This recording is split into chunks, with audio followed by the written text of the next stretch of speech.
Hello student. आज के lecture में हम ह्यूमन रेस्पिरेटरी सिस्टम के बारे में पढ़ेंगे। वैसे तो आप लोअर क्लास 10th में भी चैप्टर लाइफ प्रोसेसेस में पढ़ के आए हैं कि हमारे रेस्पिरेटरी सिस्टम जिसमें मेजर रोल लंग्स का होता है एक्सचेंज ऑफ गैसेस में, लेकिन आज हम फोकस करेंगे कि रेस्पिरेटरी पाथवे में एयर कैसे कैसे ट्रेवल करता है, उसकी एनाटॉमी कैसे होती है, या एयर इनहेल एक्सहेल कर रहे हैं तो उस टाइम पे साउंड प्रोडक्शन कौन करता है, उसकी क्या एनाटॉमी है। तो आज हमारा मेजर फोकस रहेगा रेस्पिरेटरी पाथवे पर। तो एक बार मैं आपको डायग्राम थोड़ा सा एक्सप्लेन कर दूं। वैसे तो आप लोग ये पढ़ ही चुके हैं लोअर क्लासेस में कि जो एयर है it enter across nostril external nares and then pass out through nasal chamber. आप देख रहे हैं नेजल चैम्बर्स पे बहुत ही रास्ता घुमा, बहुत स्पाइरल पाथवे होती है due to presence of nasal bones. अब जितना लंबा रास्ता होगा एयर उतना ही टाइम स्पेंड करेगी यहाँ पे, and associated with conditioning of air कि उसके टेम्परेचर को बॉडी के अकॉर्डिंग सेट करता है। Now conditioned air enter into pharynx, जिसमें से सभी एयर की कंडीशनिंग भी हो चुकी है, डर्ट बैक्टीरिया ट्रैप हो चुके हैं, because this nasal chamber also consist of certain sebaceous gland, mucoid gland या गॉबलेट सेल जो म्यूकस रिलीज करते हैं, जो सभी बैक्टीरिया और डर्ट को क्या कर लेते हैं, इनहेल्ड एयर में ट्रैप कर लेते हैं। Now air enter into pharynx. Pharynx is the common pathway जिसको हम फूड कंडक्टिंग पाथवे और एयर कंडक्टिंग पाथवे बोलते हैं। तो ग्लॉटिस से होते हुए एयर कहाँ एंटर कर गया, nasopharynx. Now finally it enter into larynx जिसको आप वॉइस बॉक्स कहते हो। इसके बारे में हम डिटेल में पढ़ेंगे क्योंकि इंपॉर्टेंट टॉपिक है आपके नेट के लिए, सबसे इंपॉर्टेंट टॉपिक इसमें। Next air enter into trachea जिसको विंड पाइप बोलते हैं। Trachea ultimate divide two produce primary bronchus. कल हमने ब्रोंकियल ट्री पढ़ी थी कि further secondary bronchus, tertiary bronchus and terminal bronchiole. Bronchial tree की बहुत फर्दर डिवीजन होती है। ये एक्सटर्नल व्यू है लंग्स का, ये इंटरनल व्यू है। अब आप देखें कि फर्दर ब्रोंकाई डिवाइड करती जा रही है and finally lead to respiratory tree. कल हमने पढ़ा था 3 part, respiratory tree which is said to be exchanging zone जहाँ पे गैसेस की एक्सचेंज होती है। Finally open into sac like structure which is said to be alveoli. ये तो थी थोड़ी सी इंटरनल पॉइंट ऑफ व्यू, लेकिन आप इसको देखें कि हमारे थोरैसिक कैविटी में, चेस्ट कैविटी में 2 लंग्स लोकेटेड हैं respectively, left lung and right lung. Left lung जो हमारा होता है ये बाइलोब्ड होता है बच्चों, 2 लोब होते हैं इसके अंदर, whereas right lung is trilobe structure. कितने लोब आपको दिख रहे हैं इसके अंदर, 3। सबसे पहला इंटीरियर, मिडल, पोस्टीरियर, 3 लोब में डिवाइड होता है। इसमें कितने लोब होते हैं, 2, इसमें कितने होते हैं, 3 लोब। ये आपके नेट में पूछा जा सकता है। इंटरनली नीचे देखें हम पोस्टीरियर पार्ट में, तो डायफ्राम किसके ऊपर रेस्ट है, किसके ऊपर लोकेटेड है, सॉरी लंग्स अपना किसके ऊपर लोकेटेड है, डायफ्राम पे। तो diaphragm is also associated with inhalation and exhalation को रेगुलेट करने में मेजर रोल प्ले करता है। अब यदि हम एक्सटर्नली देखें तो हमारे लंग्स की 2 मेम्ब्रेन होती है, outer pleura and inner pleura, जिसको हम रिस्पेक्टिवली विसरल प्लूरा, प्लूरा का मतलब होता है बच्चों बाहर वाली layer, visceral pleura and inner most, जो अब बाहर वाली parietal pleura, inner most visceral pleura. जो बाहर की मेम्ब्रेन है उसको क्या बोलते हैं, पेराइटल प्लूरा।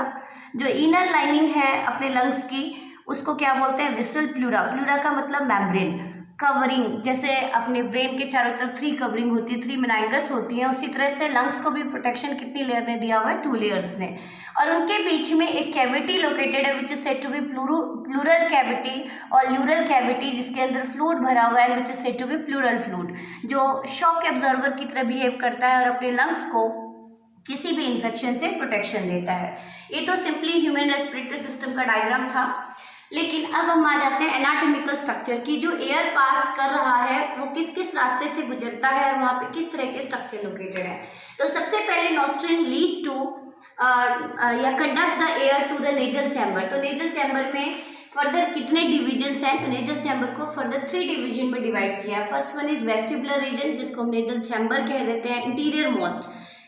ये जो नेजल चैम्बर दिख रहा है इसके कितने पार्ट हैं, या हमने इसको 3 जोन में डिवाइड कर दिया, 3 फर्दर डिवीजन में, vestibular region, respiratory region and olfactory region. ध्यान से समझना, vestibular region is the region where skin, hair and sebaceous gland are present. Skin बहुत ही चिपचिपी स्किन होती है जो डर्ट को ट्रैप करती है, हेयर जो अगेन डर्ट को ट्रैप करते हैं, एंड सेबेसियस ग्लैंड ऑयल जो अगेन डर्ट को और बैक्टीरिया को क्या कर लेते हैं, ट्रैप कर लेते हैं। तो मेन काम क्या है इसका, trap dirt. Second, it behave as a conditioning zone because in vestibular region there are, मैं कहूँ कि बहुत स्पाइरल अरेंजमेंट होती है नेजल बोन की, जिसको हम कोंका बोलते हैं, और इसका मेन काम है कि एयर को ज़्यादा से ज़्यादा टाइम होल्ड करना before entering into pharynx reason. तो ये कंडीशनिंग जोन की तरह बिहेव करता है, टेम्परेचर को रेगुलेट करता है। Second, come over respiratory reason, थोड़ा सा आगे जाएंगे, विच is the middle part of nasal chamber. यहाँ पे कौन से एपिथेलियम है बच्चों, स्यूडो स्ट्रेटिफाइड सिलिएटेड। ये बहुत ही इंपॉर्टेंट क्वेश्चन है नीट का, तो इसके ऊपर थोड़ा सा फोकस कीजिएगा। क्या होता है pseudo stratified ciliated columnar glandular epithelium, छोटा सा नाम है इसका। क्या काम करता है, why it is said to be pseudo stratified? It is a single layer. Stratified का मतलब होता है लेयर, pseudo का मतलब false layer। जैसे मैं कहूँ कि एक सेल ये बड़ा है, एक छोटा है, एक बड़ा है, अगेन ये छोटे हैं, फिर बड़ा है, तो आपको क्या दिखाई दे रहा है कि एक्चुअल में ये लेयर तो एक ही है, ये लेयर तो एक ही है, लेकिन यहाँ पे आपको एपेरेंट कैसी हो रही है बच्चों, bilayer. That's why it is said to be stratified. Pseudo का मतलब हमें फॉल्स फीलिंग हो रही है कि ये मल्टी लेयर है, लेकिन एक्चुअल में ये एपिथेलियम कैसी है, सिंगल लेयर। स्यूडो स्ट्रेटिफाइड की फॉल्स फीलिंग हो रही है कि बाइलेयर्ड है, ट्राइलेयर्ड है। सिलिएटेड कॉलमनर, कॉलमनर का मतलब होता है सिलेंड्रिकल शेप, इसके ऊपर क्या लोकेटेड है बच्चों, सीलिया। लेकिन आप यहाँ देखें कि इस सेल के ऊपर कुछ भी लोकेटेड नहीं है, तो ये कौन सा सेल है, तो this is said to be goblet cell. ये कौन से सेल है, गॉबलेट सेल, जो यहाँ क्या रिलीज करते हैं, म्यूकस। और म्यूकस का मेन काम क्या है, यहाँ पे बैक्टीरिया को और डर्ट को ट्रैप करना इफेक्टिवली, ताकि इंटरनल कोई इन्फेक्शन ना हो। तो एक तरह से हम कह सकते हैं कि इट प्रोवाइड इम्यूनिटी भी देता है, क्योंकि बैक्टीरिया को ट्रैप कर लेता है। Next, mucus bind the dirt particle and bacteria. तो क्लियर हो गया आपको कि कहाँ पे लोकेटेड है आपके goblet cell, in respiratory region, और it is a part of pseudo stratified ciliated columnar epithelium. NEET में पूछा जाता है, तो प्लीज इसके ऊपर थोड़ा सा फोकस कीजिएगा। Next come over olfactory region. Olfactory सुनते ही आपके ध्यान में आता है स्मेलिंग पावर, कि कौन सा रीजन हमारे नोज में स्मेल करता है या स्मेलिंग में हेल्प करता है, तो this is said to be Schneiderian membrane और न्यूरोसेंसरी एपिथेलियम। वैसे तो आपने देखा कि मोस्ट ऑफ जो हमारा नेजल एपिथेलियम है वो कैसा है, सिलिएटेड कॉलमनर, लेकिन इसके अलावा कि कुछ नेजल एपिथेलियम में ऐसा रीजन है जहाँ पे कोई सीलिया नहीं है, स्मूथ लेयर है, और न्यूरो सेंसरी का मतलब बहुत ही सेंसिटिव सेल है जो ब्रेन को सिग्नल भेजते हैं कि हमें कैसी स्मेल आ रही है, फॉल स्मेल आ रही है, गुड स्मेल आ रही है। तो this Schneiderian membrane again it is a part of nasal chamber, जो कैसी है, सीलियालेस है, नॉन सिलिएटेड है, और न्यूरोसेंसरी का मतलब जो स्टिमुलस को पिक करके ब्रेन के ऑल्फैक्टरी पार्ट में सेंड करती है, ताकि हम स्मेल को रिकॉग्नाइज कर सके। तो this is the part of nasal chamber. अब एयर की कंडीशनिंग भी हो चुकी, डर्ट बैक्टीरिया सब ट्रैप हो चुके, तो now air enter into pharynx. Pharynx के अंदर एंटर करता है एयर, और pharynx is the common pathway जहाँ पे फूड और एयर की मिक्सिंग होती है, और जहाँ पे फर्दर एयर एंटर करेगा and that part is said to be nasopharynx. Pharynx का वो पार्ट जो एयर को कंडक्ट करता है, and that part is said to be nasopharynx, and its opening is said to be glottis, and this opening is further guided by epiglottis. Now अब आप देख रहे हैं कि फेरिंग्स से होता हुआ एयर कहाँ एंटर कर रहा है बच्चों, लेरिंग्स में एंटर कर रहा है। तो किस तरह की एनाटॉमी है लेरिंग्स, लेरिंग्स किससे मिलके बना है, किस तरह की यहाँ पे एपिथेलियम है, या कैसे साउंड प्रोड्यूस होता है, उसके बारे में मैं थोड़ा सा आपको फोकस करूंगी। आपके एनसीईआरटी में इस टॉपिक को डिटेल कवर नहीं किया गया, तो प्लीज इसको ध्यान से सुनिएगा, और अब तक आपने इसके बारे में लोअर क्लास में पढ़ा भी नहीं है, दैट्स वाई इसके ऊपर थोड़ा सा मेजर फोकस कीजिएगा। तो next come over larynx anatomy which is said to be, anatomy का मतलब इंटरनल स्ट्रक्चर की लेरिंग्स अपना किससे मिलके बना है, and why larynx is said to be voice producing organ, की ये वॉइस कैसे प्रोड्यूस करता है। तो it is anterior part of trachea. आप देख रहे हैं ये ट्रैकिया है, ये ट्रैकिया है बच्चों, और ट्रैकिया के ऊपर प्रेजेंट है, तो हम इसको क्या बोलेंगे, लेरिंग्स। एंटीरियर का मतलब आगे वाला, पोस्टीरियर का मतलब पीछे वाला। सामने वाले के लिए टर्म यूज करते हैं वेंट्रल और पीछे के लिए यूज करते हैं डॉर्सल। तो ये ट्रैकिया के आगे है, फ्रंट में है, सामने है, शुरुआत में है। तो ये ट्रैकिया का कौन सा पार्ट है? Anterior most. एंटीरियर का मतलब इसके आगे। तो एक्चुअल में larynx is the part of trachea. Actual में ये क्वेश्चन पूछा भी जाता है कि लैरिंक्स अलग स्ट्रक्चर है, पूरी तरह से अलग है, या ये किसी का पार्ट है। तो लैरिंक्स एक्चुअल में मॉडिफाइड फॉर्म है किसका बच्चों? ट्रैकिया का। तो आपके नीट में क्वेश्चन आए तो एक्चुअल में larynx is commonly said to be modified part of trachea, that is wind pipe. Wind pipe का मेन काम है कंडक्शन करना, एयर को कंडक्ट करना। लेकिन लैरिंक्स एसोसिएटेड है साउंड प्रोडक्शन में, वॉइस प्रोडक्शन में। तो कैसे साउंड प्रोड्यूस होती है, किस तरह की उसकी कॉम्प्लिकेटेड एनाटॉमी है, तो थोड़ा सा उसके बारे में फोकस करेंगे। अब बात आती है कि it is the modified form of trachea. Trachea के ऊपर मैंने आपको कल बताया था प्रीवियस लेक्चर में कि कार्टिलेजिनस रिंग होती है और सिलेटेड कॉलमनर एपिथेलियम अगेन इसको लाइंड करते हैं। तो सीधी सी बात है कि larynx also composed of cartilage. अब आती है what do mean by cartilage, तो आपने थोड़ा बहुत तो पढ़ा ही होगा। Cartilage and bone are endoskeleton structure. Cartilage थोड़ा सा प्लाइबल होता है, जैसे अपना नोज है, ईयर्स है, ये सब किसके बने हैं? कार्टिलेज के। तो सेम यहाँ पे भी लैरिंक्स किससे मिलके बना है बच्चों? कार्टिलेज से। Composed of 4 cartilage. नंबर में कितने कार्टिलेज हैं? 4। और 4 जो कार्टिलेज हैं एक्चुअल में वो टाइप्स कितने टाइप्स के हैं? 3। लेकिन टोटल कितने कार्टिलेज से मिलके बना है? 4। जैसे मैं कहूँ कि ये रूम जो है इसमें कितनी वॉल है? 4 वॉल है, फ्रंट, बैक और लेटरल साइड। तो टोटल कितने वॉल से मिलके बना है? 4। लेकिन कंपोजिशन क्या है? सेम। लेकिन लैरिंक्स जो है it is composed of 3 types of cartilages but 4 in number. इस चीज को ध्यान से सुनना, 3 types of cartilages but 4 in number. तो कौन कौन से कार्टिलेज होते हैं उसके बारे में आ जाते हैं। अगेन बहुत ही इंपॉर्टेंट टॉपिक है, तो प्लीज थोड़ा सा ध्यान दीजिएगा। तो 3 तरह के कौन कौन से कार्टिलेज हैं? Thyroid cartilage, cricoid cartilage and arytenoid cartilage. 3 तरह के कार्टिलेज। कार्टिलेज आपको पता है बोनी स्ट्रक्चर जो किसी चीज की फॉर्मेशन कर रहा है, या हम एंडोस्केलेटन स्ट्रक्चर। तो किस तरह का इसका नेचर होता है, कैसी होती है, उसको मैं आपको थोड़ा सा समझा दूं एक सिंप्लीफाइड मॉडल से। अब मैं आपको एक कुछ शो करूंगी बच्चों, ध्यान से देखना उसको। मैंने यहाँ पे ग्रीन कलर से एक आई अल्फाबेट बनाया है, आप देखें ग्रीन कलर से कैसा अल्फाबेट बनाया? I, which is said to be thyroid cartilage. फिर मैंने एक नीचे सबसे बनाया है क्रिकॉइड कार्टिलेज। तो आपने देखा थायराइड कार्टिलेज कितने नंबर में है? 1। लेकिन इसकी शेप कैसी है? It resemble to I alphabet. तो नीट में क्वेश्चन पूछ लिया जाए कि आपके लैरिंक्स में आई अल्फाबेट में कौन सा कार्टिलेज एग्जिस्ट करता है, तो दिस इज थायराइड। अब इन सभी में आपको दिख रहा होगा ग्रीन कलर सबसे बड़ा है, इसका मतलब अपने लैरिंक्स में सबसे बिगेस्ट कार्टिलेज कौन सा है? थायराइड कार्टिलेज, जहाँ पे अपना थायराइड ग्लैंड भी लोकेटेड होता है। नीचे आ जाते हैं, बिल्कुल पतली सी स्ट्रिप दिख रही है आपको, बॉटम लाइन दिख रही है, which is said to be cricoid cartilage. और साइड में आ जाते हैं तो आपको एक ट्रायंगुलर स्ट्रक्चर दिखाई दे रहा होगा बच्चों, जिसको मैंने रेड कलर से डिनोट किया है, which is said to be arytenoid cartilage. Arytenoid cartilage. तो टोटल कितने कार्टिलेज बनाए? 3। फर्स्ट बताया मैंने I alphabet, thyroid cartilage which is the biggest one.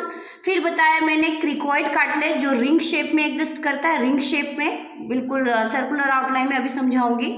और एक ट्रायंगुलर शेप में एग्जिस्ट करता है जिसको हम क्या बोलते हैं? आरिचिनॉइड कार्टिलेज। अब आ जाते हैं थोड़ा सा अपने ट्रैकिया के ऊपर। ऐसा होता है अपना ट्रैकिया।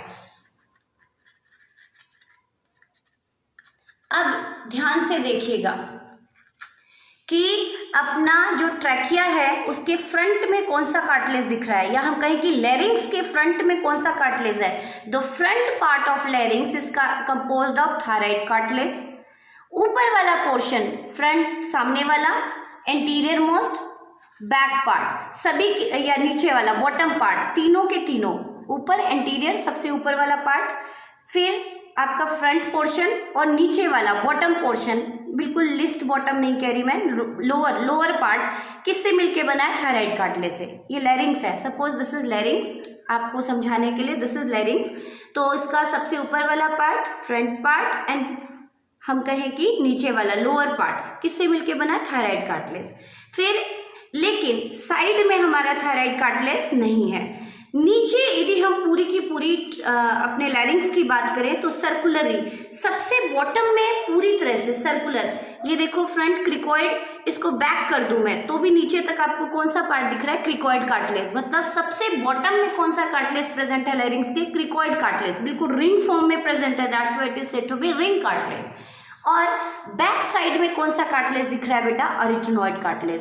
तो लैरिंग्स is a circular in outline, its opening is said to be glottis which is guarded by epiglottis। सबसे फ्रंट में सबसे ऊपर वाला और सबसे नहीं लोवेस्ट नीचे वाला पार्ट कौन सा कार्टिलेज बनाता है, थायराइड कार्टिलेज। सबसे बॉटम में जो पूरी तरह से आगे पीछे पूरा कवर करती है, this is said to be cricoid. और बैक पोर्शन में इसको कौन सपोर्ट देती है, अरिटेनॉइड कार्टिलेज। तो ये थी सिंपली एनाटॉमी ऑफ लैरिंग्स, जिसको आप वॉइस बॉक्स कहते हैं और साउंड प्रोड्यूसिंग ऑर्गन कहते हैं। तो थायराइड कार्टिलेज के नंबर कितने दिखे आपको, 1, इट इज 1 इन नंबर। और किससे रिजेंबल करता है, रिजेंबल टू आई अल्फाबेट। किससे रिजेंबल करता है, आई अल्फाबेट। और सबसे बिगेस्ट है और अपने लैरिंग्स की फ्रंट पार्ट में लोकेटेड है, support pharynx front, upper and lower position, ऊपर भी, फ्रंट भी, नीचे भी। किसने कंपोज किया हुआ है, थायराइड कार्टिलेज ने। सेकेंड है cricoid cartilage which is ring like structure, bottom located, सबसे नीचे है, एंड सपोर्ट लोअर पार्ट। पूरी तरह से यदि हम आपसे क्वेश्चन पूछ लिया जाए कि लैरिंग्स में ऐसा कौन सा कार्टिलेज है जो पूरे एरिया को कवर करता है, पूरी तरह से सर्कुलर आउटलाइन में कवर करता है, तो वो कौन सा है, क्रिकॉइड। सबसे छोटा आ जाते हैं which is triangular in outline, smallest cartilage 2 in number. कितने नंबर देखे आपने, 2। कितने नंबर देखे बच्चों आपने, 2, 1, 2। तो इसके नंबर कितने हैं, 2। Triangular in shape and support back part of the pharynx या बैक पार्ट ऑफ द लैरिंग्स।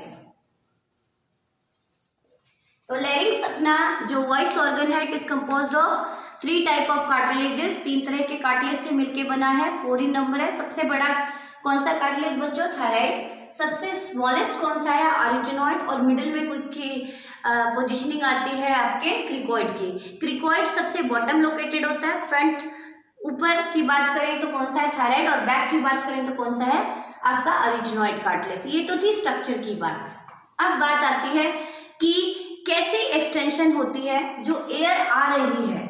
जैसे आपको स्वेलोइंग करना है और आपने कहा कि pharynx is the common pathway of air as well as food, तो खाना गलती से अपने ट्रैकिया में ना चला जाए, विंड पाइप में ना चला जाए। तो आप देखें कि ये अपना, ध्यान से देखें इस पॉइंट को, ये अपना है बच्चों लैरिंग्स, ये अपना कौन सा पार्ट है, लैरिंग्स। इसका ये सामने वाला पार्ट कौन से कार्टिलेज ने बनाया, थायराइड कार्टिलेज ने। तो ये जो थायराइड कार्टिलेज है, इसी में से आप देख रहे हो एक्सटेंशन हो रही है। ये यदि मैं इसको थोड़ा सा हटा दूं, देखो आप, ये क्या है हमारा लैरिंग्स। और यहाँ पे से आप ध्यान से देखें तो this opening is said to be, जहाँ पे एयर एंटर कर रही है, इसमें से एयर क्या कर रही है, एंटर कर रही है, एयर एंटर कर रही है। And this opening is said to be, opening is said to be glottis. इस ओपनिंग को क्या बोलते हैं, ग्लॉटिस। जिससे हवा कहाँ चली गई, लैरिंग्स से होती हुई कहाँ चलेगी, ट्रैकिया में। अब बात आती कि जो फेरिंग्स है वो एयर और फुट दोनों को ला रही है, तो क्या फुट भी एंटर कर जाएगा हमारे ट्रैकिया में, तो फर्दर नहीं एंट्री होती।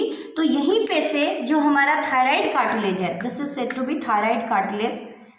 This thyroid cartilage show extension, bilobed extension show करती है। और ये जो एक्सटेंशन है ये इस ओपनिंग को क्या कर देता है बच्चों, क्लोज कर देता है। And this lead to closing of this opening. यदि ओपनिंग क्लोज हो गई तो फूड की एंट्री नहीं होगी, तो during swallowing this epiglottis cover the glottis and prevent inward movement of food along with air into trachea में खाने को जाने नहीं देता। तो this flap-like structure epiglottis which cover the glottis, किसकी एक्सटेंशन है एक्चुअल में, थायराइड कार्टिलेज की। And thyroid cartilage is part of लैरिंग्स। Sorry, epiglottis is the extension from anterior part of thyroid cartilage. It closes the glottis. ये glottis को क्या करती है, close करती है। अब थोड़ा सा आ जाते हैं न्यूक्लियस ऑफ लैरिंग्स पे, सॉरी, आ जाते हैं हम लैरिंग्स पे। ये देखिए, ये है अपना लैरिंग्स। जब हम इसका ट्रांसवर्स सेक्शन काटेंगे, ट्रांसवर्स का मतलब हॉरिजॉन्टल कट लगाया, तो ये हमें कैसा दिखाई देता है उसके बारे में मैं थोड़ी सी एनाटॉमी आपको एक्सप्लेन कर दूं। तो next come over TS of larynx. TS stand for transverse section, transverse section of larynx. अब आप देखें कि ट्रांसवर्सली जब हम लैरिंग्स को कट कर दिया ऊपर से, तो हमें क्या दिखाई देता है? ये जो आपको ओपनिंग दिखाई दे रही है, यहाँ से एयर जा रही है, इसको तो बोला बच्चों हमने glottis. This opening is said to be glottis, जो एयर को कंडक्ट कर रहा है आगे किस जोन में? ट्रैकिया पार्ट में। लेकिन यहाँ पे आपको कुछ इलास्टिक फाइबर्स के बैंड दिखाई देंगे। क्या दिखाई देंगे आपको? जब हम ट्रांसवर्स सेक्शन कट करेंगे लैरिंग्स का, तो यहाँ पे हमें कुछ इलास्टिक फाइबर्स के बैंड दिखाई देंगे and these band is said to be vocal cord. इसको किस नाम से जाना जाता है? Vocal cord. तो how many flap like structure is present in larynx? 2। और ये आपको नॉर्मली नहीं दिखाई देगा जब तक आप इसका ट्रांसवर्स सेक्शन कट नहीं करेंगे। These vocal cord are made up of elastic fiber lined with stratified squamous epithelium, जिसके अंदर किसकी कवरिंग होती है? stratified squamous epithelium, जो सरफेस एरिया को बढ़ा देती है। तो अब क्या असर होगा, तो आप ध्यान से सुने। अब ये जो आपको दिख रही है वोकल कॉर्ड, एक्चुअल में vocal cord is the structure which is composed of muscle. किससे मिलके बनी है? मसल से। तो आपको पता ही है मसल्स क्या करती रहती हैं? Contract relax, contract relax. जैसे हम मूवमेंट एंड लोकोमोशन कर रहे हैं, तो हमारे कौन सी मसल्स प्रेजेंट है? Skeletal muscles. लेकिन विजुअल ऑर्गन्स की बात करें तो वहां पे कौन सी मसल्स होती है? Smooth muscles. तो आप ध्यान से देखिए कि क्या होता है। दीज आर लैरिंजियल मसल और इलास्टिक मसल फाइबर।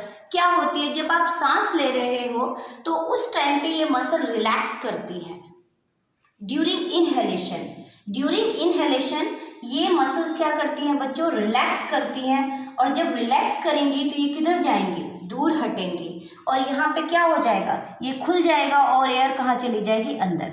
तो during inhalation these vocal cord या लैरिंजियल मसल अंडरगो रिलैक्सेशन, और जितनी रिलैक्स करेंगे उतनी ग्लॉटिस की क्या होती जाएगी? ओपनिंग, और हवा कहाँ जाती जाएगी? अंदर। इसका मतलब यदि हमारी ये लैरिंजियल मसल रिलैक्स करना बंद कर दे और ये पूरी तरह से टाइटली बंद रहे तो हवा अंदर नहीं जाएंगी। मतलब laryngeal muscle also play vital role in conduction of air into trachea.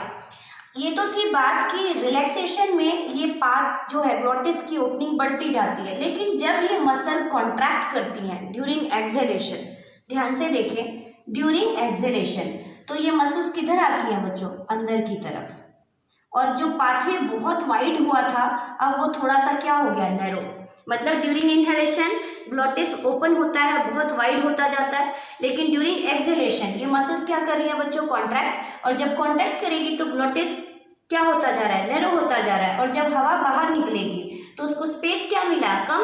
तो जब हवा बहुत तेजी से बाहर निकलेगी तो ये मसल फाइबर, जो ये इलास्टिक फाइबर्स हैं, ये हिलने लगेंगे एंड दे प्रोड्यूस साउंड। तो एक्चुअल में जो आप बोलते हो, ये क्वेश्चन पिछले साल की नीट में आया था कि जब हम स्पीकिंग कुछ साउंड प्रोड्यूस कर रहे हैं तो उस टाइम पे हम इनहेलेशन की कंडीशन में रहते हैं, एक्सेलेशन। तो एक्चुअल जब भी हम बात कर रहे होते हैं, जैसे कॉन्टिन्यूसली मैं ही लेक्चर डिलीवर कर रही हूँ, तो मैं मेनली किस मोड पे हूँ? एक्सेलेशन मोड पे। एयर ज़्यादा जा नहीं रही जितनी बाहर निकल रही है। तो ड्यूरिंग इनहेलेशन लेरेंजियल मसल और vocal cord relax due to which glottis wide, और एयर कहाँ एंटर कर जाएगी? अंदर, ट्रैकिया में। लेकिन ड्यूरिंग एक्सेलेशन ये लेरेंजियल मसल क्या करती हैं बच्चों?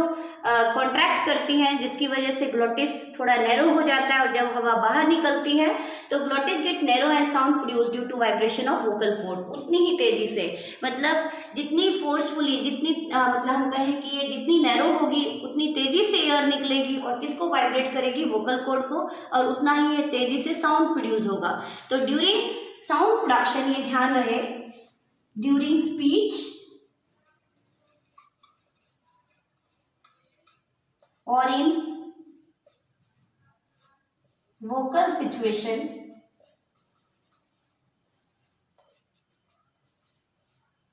we all are exhaling। तो आप देखते हो जब आप जल्दी जल्दी बोलते हो या बहुत लंबा बोलते हो तो उसके बाद हम डीप ब्रीदिंग करते हैं, क्योंकि एयर कॉन्टिन्यूसली बाहर निकल रही है, एक्सहेल हो रही है, इनहेल नहीं हो रही।